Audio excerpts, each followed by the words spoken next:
کے نوافل پڑھنے کا طریقہ۔ 12 رکعت یوں پڑھیں گے دو دو کر کے۔ ترکیب: ہر رکعت میں الحمد شریف کے بعد 5 بار قل هو اللہ احد، 12 رکعت پڑھنے کے بعد 100 بار کلمہ تمجید، 100 بار استغفار، 100 بار درود شریف۔ فضیلت: جو دعا کرے انشاءاللہ قبول ہوگی۔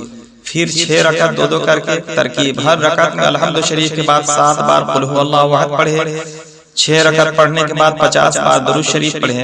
فضیلت: تمام دینی و دنیاوی حاجات پوری ہوگی اور 70,000 گناہ معاف ہوتے ہیں۔ پھر 2 رکعت۔ ترکیب: ہر رکعت میں الحمد شریف کے بعد 27 بار قل هو اللہ احد پڑھے اور قعدہ میں اتحیات کے بعد 27 بار درود ابراہیمی پڑھے۔ سلام کے بعد اس کا ہدیہ حضور صلی اللہ علیہ وسلم کی بارگاہ میں گزارنے کی سعادت حاصل کرے۔ پھر 2 رکعت۔ ترکیب: پہلی رکعت میں سورہ الحمد شریف کے بعد 1 بار سورہ علم نشرح، دوسری رکعت میں سورہ الحمد شریف